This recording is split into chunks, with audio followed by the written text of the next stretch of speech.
बाबा जी की प्यारी साथ संगत जी, आज जो मैं आपको बताने जा रही हूँ उससे पहले अगर आपने हमारा चैनल लाइक शेयर फॉलो और सब्सक्राइब नहीं किया है तो ज़रूर कर लीजिए। साथ में बेल आइकन भी ज़रूर प्रेस करें जी, जिससे आपको बाबा जी की प्यारी प्यारी बातें पता चल सके। वो कहते हैं ना, इश्क रब दा सोहना मंदिर कोई विरला अंदर जावे, जो जाए लंग दरवाजा मुड़ फिर कदे ना आवे।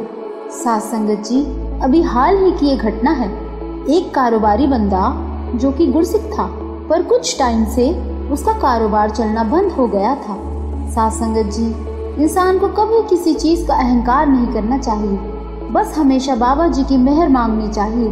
तो घटना के अनुसार जब उस गुरसिक का काम नहीं चल रहा था तो वो इतना परेशान हो गया कि सब दोस्त यारों से नई नई युक्तियां पूछता जिससे उसका कारोबार चल पड़े।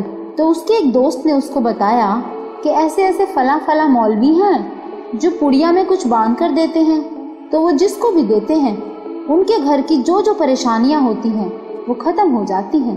चाहे घर का कलेश हो, चाहे पैसे की दिक्कत हो, चाहे गरीबी हो या बीमारी हो, तो उनकी पुड़िया से सब ठीक हो जाता है। अब ये सुनकर वो गुरसिक इस बात से बड़ा प्रभावित हुआ और चल पड़ा मौलवी के पास।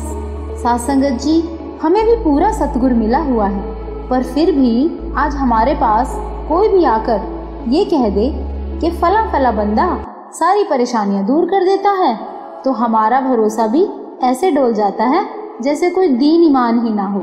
जिस तरह दुनिया में गर्जों के रिश्ते हैं, हम भी उसी तरह अपने सतगुर पर से भरोसा छोड़कर कहीं और भागने लगते हैं। दुनिया के पीछे ऐसे भाग रहे हैं जैसे दुनिया काम आएगी बुरे वक्त में। आजमा कर देख लेना, जिस पर ज्यादा भरोसा करोगे वही भरोसा तोड़ेगा। और मालिक पर सच्चा भरोसा करने वाले ना तो किसी से झगड़ते हैं, ना किसी से उम्मीद करते हैं, और ना ही किसी को सुनाते हैं कि तेरी वजह से ये हो गया, तेरी वजह से वो हो गया। अरे सब अपने पिछले कर्मों का हिसाब देने ही तो आए हुए हैं। अगर शांति से हिसाब नहीं दोगे तो कर्मों का बोझ और बढ़ता चला जाएगा। अब घटना के अनुसार अब वो गुरसिक सोचता है कि सेवा भी करता हूँ, गुरुद्वारे भी जाता हूँ, फिर भी काम नहीं बन पा रहा है, तो मौलवी के पास ही चलता हूँ, वहाँ ही शायद काम बन जाए। अब ये गुरसिक पहुँच गया मौलवी के पास। वहाँ क्या देखता है, वो मौलवी सबको पुड़िया देकर कह रहा था, तुम्हारा ये काम बन जाएगा, तुम्हारा वो काम बन जाएगा। काफी लोग आए हुए थे। अब जब ये गुरसिक पहुँचा और उसने मौलवी से कहा कि पैसा न होने की वजह से घर में बहुत कलेश भी है और परेशानियां बढ़ती जा रही हैं, तो उस मौलवी ने उस गुरसिक की बात सुनकर भी अनसुनी कर दी और दूसरे लोगों को पुड़िया देने लगा। अब जब गुरसिक ने दोबारा पुड़िया मांगी तो मौलवी ने उसको पुड़िया देने से साफ मना कर दिया। तो उस गुरसिक को लगा कि शायद आज इनके पास पुड़िया खत्म हो गई है, कल फिर आ जाऊंगा। अब जब वो गुरसिक अगले दिन फिर मौलवी के पास पहुंचा तो मौलवी ने गुरसिक को पुड़िया देने से फिर मना कर दिया। गुरसिक वहां से चला गया। अब वो गुरसिक इतना परेशान था अपने काम को लेकर कि तीसरे दिन फिर मौलवी के पास पहुंच गया, ये सोचकर कि शायद आज मौलवी को तरस आ जाए और वो पुड़िया दे दे। जब गुरसिक मौलवी के सामने पहुंचा तो मौलवी ने फिर मना कर दिया। अब उस गुरसिक से रहा न गया और उसने मौलवी से पूछ ही लिया कि तुम सबको पुड़िया देते हो पर मुझे ही क्यों मना करते हो, कारण तो बताओ।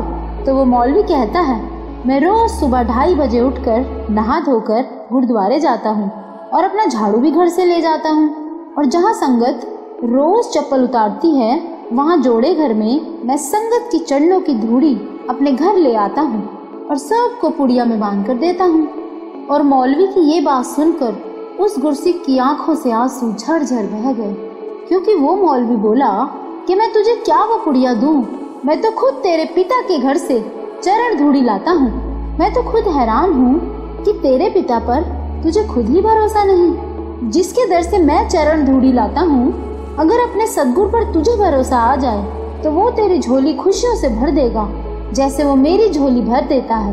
वो तो सबका पिता है। साथ संगत जी, एक गुरसिक में 3 बातें होनी चाहिए। पहली, जो मिल गया उसका शुक्राना, और जो नहीं मिला उसका सब्र करना चाहिए। दूसरी, उसको जो भी मिला है उसका कभी अभिमान नहीं करना चाहिए। तीसरी और सबसे खास बात, वो अपने सतगुरु का दर छोड़ने की सोच में भी ना लाए। साथ संगत जी, अपने प्यारे सतगुरु पर विश्वास करके तो देखो, दिल से करके देखो, वो मालिक हमें कभी निराश नहीं करेंगे, क्योंकि ये तो सच्चे प्यार और विश्वास का रिश्ता है। तो बाबा जी की प्यारी साथ संगत जी, अगर आपको ये वीडियो अच्छा लगा हो तो लाइक ज़रूर करना जी, और इस वीडियो को ज़्यादा से ज़्यादा शेयर करना, जिससे बाबा जी की प्यारी संगत तक बाबा जी की ये प्यारी प्यारी बातें पहुंच सकें। और इस चैनल को सब्सक्राइब भी ज़रूर करना जी।